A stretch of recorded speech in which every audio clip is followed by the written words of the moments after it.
Et bien le bonjour à tous, j'espère que vous allez tous bien. Alors aujourd'hui, comme nous sommes rentrés dans le mois de décembre et qu'on m'a justement partagé une histoire en lien avec les traditions qui sont logiquement célébrées durant ce mois-ci, j'ai décidé de faire une petite vidéo spéciale Noël en quelque sorte, enfin vite fait on va dire, c'est plus parce que là le thème s'y prête. Donc aujourd'hui je propose qu'on découvre une histoire qui m'a été partagée par ma famille, plus précisément ma mère, qui évidemment me soutient beaucoup dans ce que je fais. Je veux dire, voilà, même toute ma famille en globalité me soutient beaucoup dans ce que je fais et sincèrement je les en remercie. Parce que c'est vraiment du soutien qui est appréciable. Donc voilà, et également toutes les autres personnes qui m'ont soutenu en privé, qui m'ont donné des conseils à mon démarrage, etc. etc. Voilà, je vais pas faire de la sentimentale maintenant, je l'ai déjà fait dans une vidéo il y a quelques temps. Donc voilà. Donc aujourd'hui je propose qu'on découvre l'origine des sapins de Noël, du moins l'origine de la tradition des sapins de Noël et des boules de Noël au passage. Donc voilà, c'est une origine qui est allemande. Entre guillemets allemande, ça je la connaissais déjà, mais c'est vrai qu'on va redécouvrir ça parce que je la connais pas en détail. Donc voilà, je vais apprendre des trucs moi aussi je pense. Quoi qu'il en soit, c'est une tradition qui est de base allemande, mais qui du coup pourtant vient d'Alsace. Et vous allez vite comprendre pourquoi on dit qu'elle est allemande et pas française du coup. Alors, elle m'a partagé ce petit post Facebook. D'ailleurs, elle me rappelle parce qu'elle m'avait même appelé pour me dire oui, tu regarderas sur Facebook, je t'ai partagé une histoire, ça peut peut-être te servir pour tes vidéos. Oui, je confirme, ça me sert. Du coup, je t'en remercie. Hein. Je t'en remercie sincèrement. Donc voilà. C'était un post Facebook qu'elle m'avait partagé.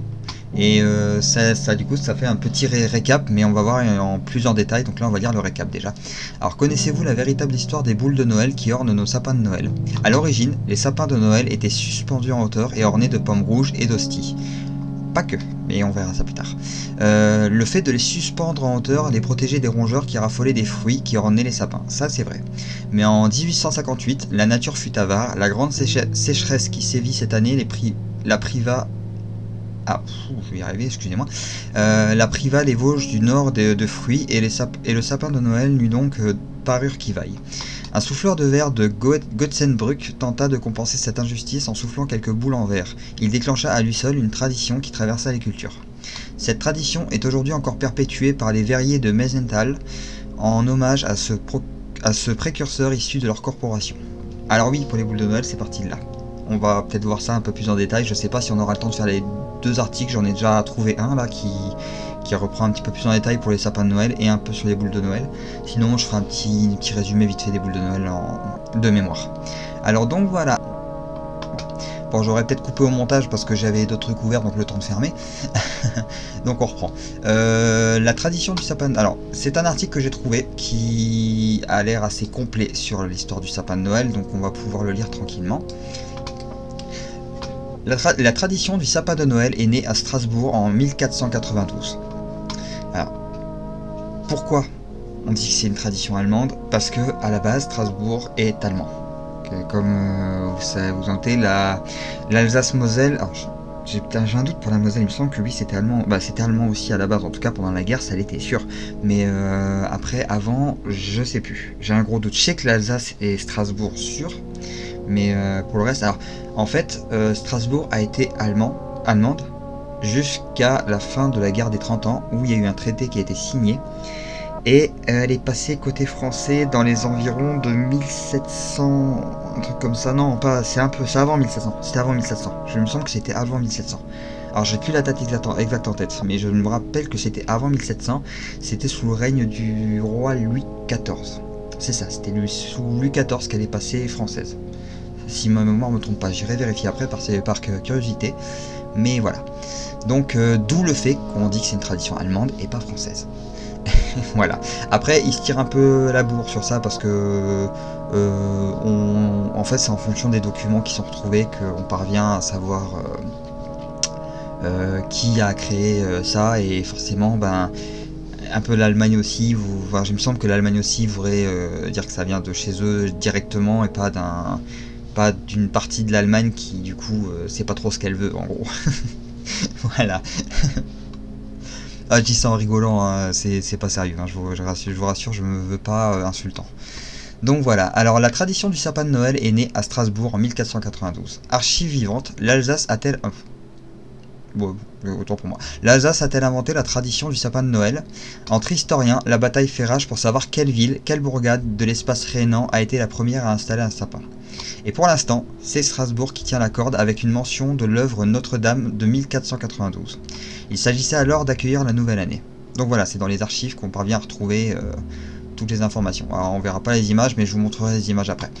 Mais d'où vient cette tradition si ancrée du sapin de Noël? Selon plusieurs sources, le premier sapin de Noël aurait été érigé à Sélestat en 1521, ce qui ferait de cette ville d'Alsace le berceau de cette tradition maintenant largement respectée un peu partout.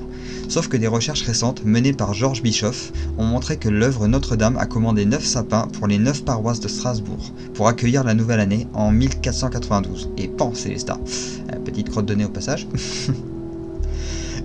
Médiateur culturel au musée alsacien de Strasbourg, Adrien Fernic précise les conditions de cette découverte. Gérard Lézer et Georges Bischoff ont travaillé sur les traditions de Noël dans l'espace rhénan.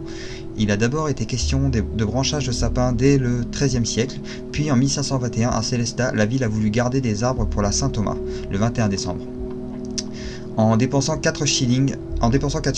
Mais dans un ouvrage de 2006, il est vraiment fait mention de sapins cette fois achetés 2 florins dans un livre de contes de l'an 1492 de l'œuvre de Notre-Dame. C'est à ce jour la première mention de l'installation de sapins à cette période de l'année. Alors une tradition de l'espace rhénan. Dans les vidéos de l'Institut National de l'Audiovisuel INA ci-dessus, ah oui, c'est les vidéos du coup elles sont bloquées, on peut pas les voir.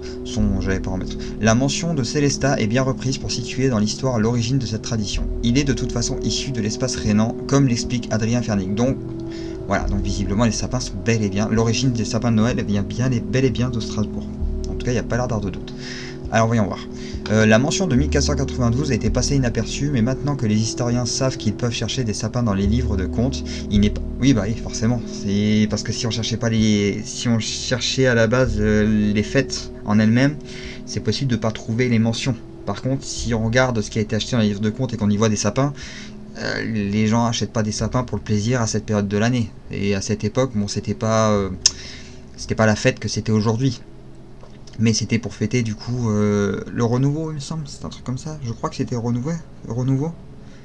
Je sais plus si c'était chrétien à la base le sapin de Noël. C'est devenu chrétien entre temps, oui, mais je sais plus si l'origine exacte était chrétienne. Là franchement j'avoue j'ai un gros trou, je sais plus du tout. Quoi qu'il en soit, c'est sûr et certain que je sais que c'était pour le renouveau. Le renouveau, c'était pour symboliser le changement de saison, le plus dur la période de le solstice d'hiver, entre guillemets, il me semble, peut-être pas le solstice, non, j'ai un doute. Enfin, j'ai évité de dire des conneries, on va se concentrer sur le texte, c'est peut-être mieux. Alors, il n'est pas exclu que la date de la première édification d'un sapin pour la période de Noël change à nouveau.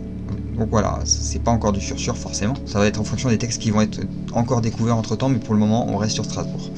Les mentions de sapins se multiplient dans tout l'espace rhénan à partir du XVIe siècle en Alsace, à Hammerschwir, Kaiserberg et de l'autre côté du Rhin à Fribourg. J'arrive plus facilement les noms allemands quand même, c'est dans le sang. En 1576, on a la preuve qu'un linteau en pierre d'une porte de Turkheim est décoré par un sapin gravé avec des bretzels comme décoration. Donc voilà, pas que des hosties, pas que des pommes. Il y avait aussi beaucoup d'autres choses qui mettaient dedans. Et d'ailleurs, c'est pour ça, on va peut-être le voir un peu plus loin dans le texte. Pourquoi un sapin de Noël? Il s'agissait en fait d'une tradition populaire et profane afin de célébrer la victoire du renouveau au moment le plus sombre de l'hiver. Voilà, c'est ce que... Voilà, j'aurais dû lire en fait, c'était aussi simple. C'est pourquoi l'œuvre Notre-Dame parle d'accueillir la nouvelle année, précise Adrien Fernic. Au XVIe siècle, l'arbre était disposé dans les lieux publics, parcs ou corporations par exemple. Ce n'est qu'au 10, 15, 16, 17, 18e siècle qui va faire, c'est toujours un peu mal avec les chiffres romains j'avoue, siècle qui va faire son entrée dans les foyers. Il sera d'abord suspendu au plafond parce qu'alors on décorait les sapins avec des denrées comestibles, des petites pommes, des petites pommes rouges, des oblats, hosties non consacrées. Il s'agissait d'éviter les rongeurs. Alors il mettait aussi d'autres formes de... il pouvait y avoir aussi d'autres fruits, ça pouvait arriver. Et il me semble qu'il mettait aussi de la nourriture, mais c'était très rare. Mais il me semble avoir lu, je sais plus où, à l'époque, quand j'avais vu cette tradition, qu'il pouvait mettre aussi de la nourriture plus directe. notamment les bretzels. Parce que les bretzels, c'est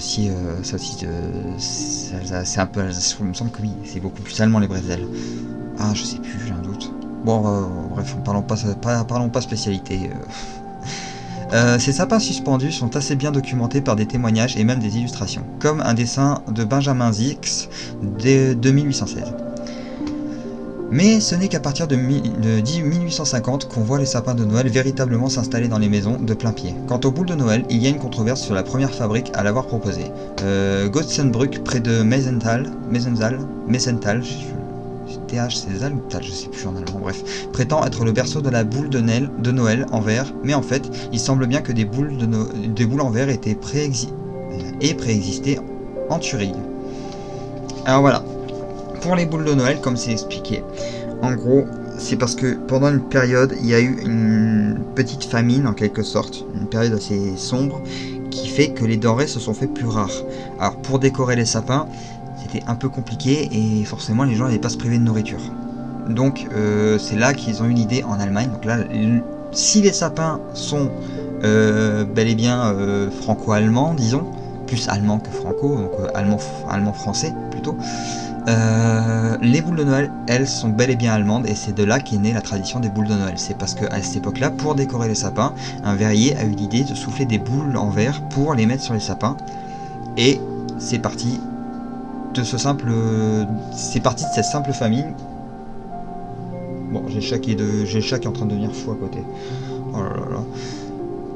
Prenez pas de chat, hein, parce qu'ils disent un quart d'heure, mais c'est pas vrai. Donc du coup,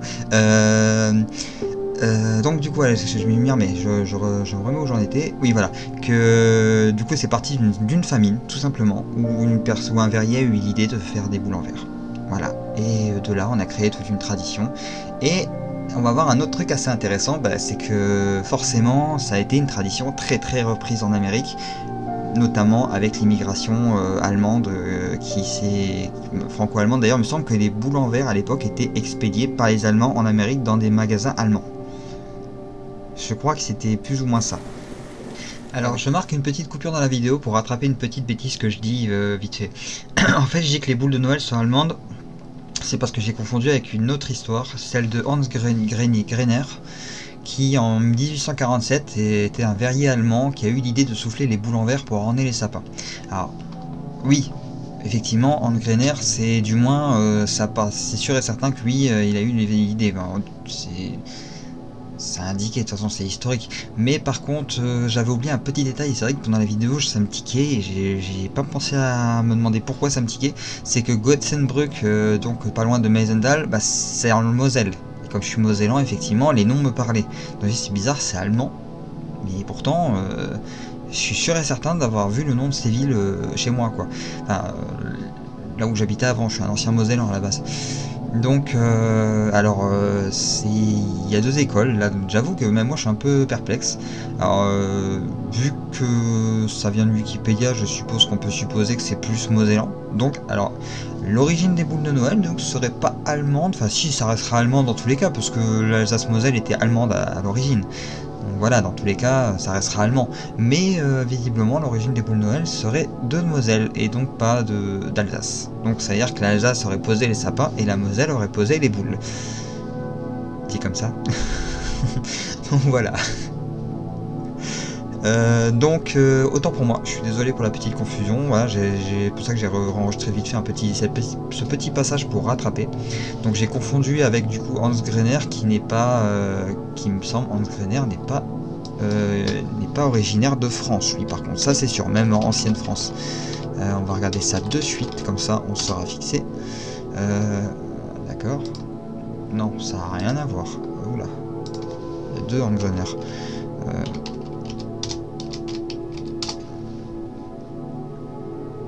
Un maître verrier de Locha, voilà. Alors Locha, c'est une ville en Allemagne, voilà. Donc c'est donc une ville en Allemagne, donc oui effectivement. C'est pour ça que je disais que les boules étaient allemandes, c'est parce que j'ai confondu avec du coup Hans Grener. C'est ça, c'est cette histoire-là que moi j'avais entendue. Pas du coup celle de là. Donc là je découvre totalement que effectivement, visiblement, ça viendrait plutôt de Moselle, à la base. Alors qui a raison, qui a tort, je saurais pas dire. Je suis pas historien. Mais dans tous les cas, de ce que nous ont dit les textes, l'Alsace a posé les sapins et la Moselle a posé les boules, tout simplement. Allez, on reprend la vidéo. Bah oui. Donc, allez, on finit. Normalement, il reste plus qu'un petit passage, oui, c'est ça. Repris par les Américains dans l'imagerie populaire de Noël. Ensuite, la tradition du sapin de Noël se raccroche à l'histoire des migrations des peuples germanophones. Voilà, c'est bien les migrations des peuples donc allemands, en gros, ou d'origine allemande, qui ont amené le sapin. Mais bon, ça c'était déjà un peu déplacé en France à ce moment-là, même dans l'Europe. Il y a eu une première vague vers la France en 1870, après la défaite de la France face à la Prusse. Les Alsaciens qui le désirent peuvent rester français à condition de partir, ce que de nombreux Alsaciens font vers Nancy et Paris, en apportant leur tradition des petits sapins de Noël avec eux. Voilà, comme je disais, l'Alsace principalement a beaucoup changé. Je crois que la Moselle est dans le tas, hein, mais j'ai un gros doute comme ils n'en parlent pas là forcément. Mais l'Alsace a beaucoup basculé allemand français. Il n'y a pas que pendant la guerre, il n'y a pas que pendant la Seconde Guerre mondiale. Ça s'est fait plusieurs fois dans l'histoire. Et c'est la caisse de résonance américaine qui donnera aux traditions de Noël l'écho que l'on connaît aujourd'hui, comme l'explique Adrien Fernick. La tradition du sapin traversera l'Atlantique avec les migrants allemands vers les États-Unis, avec Santa Claus et toute l'imagerie du Noël américain que l'on connaît aujourd'hui. Sa récupération par Coca-Cola, etc. Oui, voilà, forcément. Quand on pense au Père Noël en Amérique, on va forcément penser à la bouteille de Coca-Cola et le Père Noël, qui de base était vert, mais ça, c'est pas une surprise. Je pense que c'est un peu... tout le monde le sait maintenant.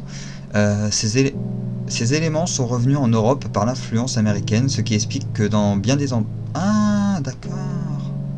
Ah non, mais non, qu'en fait c'est parti en Allemagne et c'est revenu en France sous la forme que l'on connaît aujourd'hui. Bah, même en Europe tout court, pas qu'en France. Donc voilà, donc oui, autant pour moi. Il me semblait que ça s'était répandu avant en France, mais non, en fait, c'est là. En fait, en gros, au début, c'était une simple tradition folklorique pour fêter le renouveau et c'est devenu chrétien un petit peu entre temps. Du coup, c'est là que le sapin de Noël a été. Pour ça que maintenant il y a la crèche des fois sous le sapin. C'est que entre temps, c'est devenu chrétien parce que c'était plus ou moins dans les mêmes périodes. Donc voilà, il me semble que c'est parti de là. Après là, on va pas rentrer dans une autre histoire pour savoir quand c'est devenu chrétien. Au moins on sait d'où vient le sapin de Noël et les boules de Noël au passage. Donc voilà, alors ces éléments sont revenus en Europe par l'influence américaine, ce qui explique que dans bien des endroits, y compris au Sudgau par exemple, il n'y avait pas cette tradition des sapins de Noël avant 1950. Quant à la solidité des sapins érigés sur les places, les archives restent muettes sur cette délicate question. Voilà, donc on a fait le tour. Alors, j'ai une petite image que je vais vous montrer de suite. Je l'ai mis normalement quelque part là-dedans. Là, voilà. Donc voilà, on a une petite image de sapin suspendu. Alors évidemment, comme dit l'histoire, les sapins n'étaient pas suspendus dans les maisons au départ, ils étaient suspendus dans les églises et dans les lieux publics. Suspendus en l'air pour éviter que les rongeurs aillent bouffer la nourriture dessus. Bon, malheureusement les sapins, il y a quand même un truc qu'ils ne pouvaient pas éviter, c'était les oiseaux. Mais voilà, c'est pour ça qu'il me semble que la plupart du temps ils étaient plus suspendus dans des lieux fermés. Mais je peux me tromper hein, sur ça, je sais plus. Dans tous les cas, on l'a pas lu. Enfin voilà pour l'origine des sapins de Noël et des boules de Noël au passage. J'espère que cette histoire vous a plu, sincèrement, moi en tout cas, je la trouve toujours aussi passionnante, j'aurais appris quelques trucs quand même au final. Donc voilà, on a fait un peu d'histoire en même temps, donc c'est bien, c'est tout ce que j'aime. Alors évidemment, quand je dis que je partage tout ce qui est contes et folklore et mythes, en vrai, je peux aussi partager des trucs vrais. Parce que je vais surtout, moi, je veux tout ce qui... J'essaie de prendre toutes les histoires qui se rattachent à l'identité française, si on veut, ou ce qui a fait l'identité française. Donc tout ce qui a participé au folklore de la France. Et il n'y a pas que des contes et des légendes dedans, forcément il y a aussi des mythes.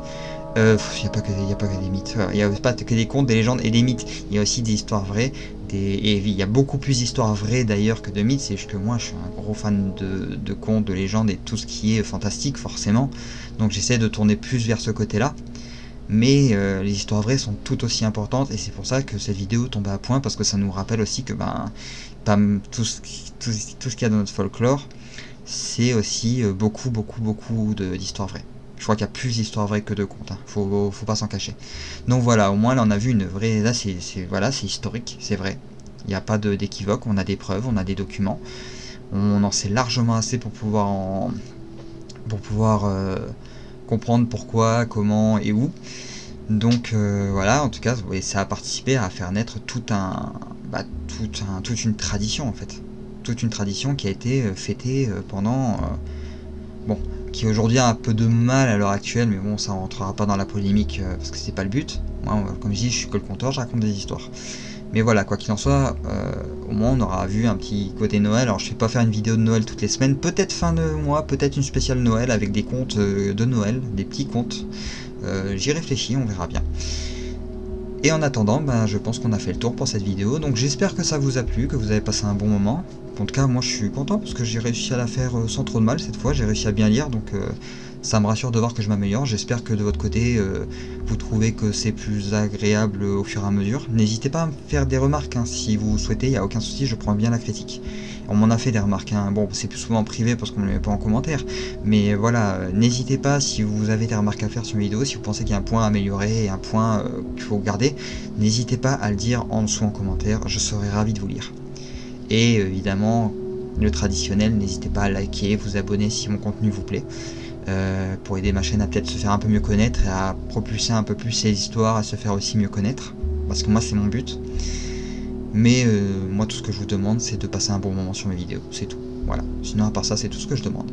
Bon, quoi qu'il en soit, je vous souhaite une bonne fin de semaine, je vous retrouve pour ce week-end avec des nouveaux contes liés à un département en particulier. Et d'ici là, portez-vous bien et à bientôt.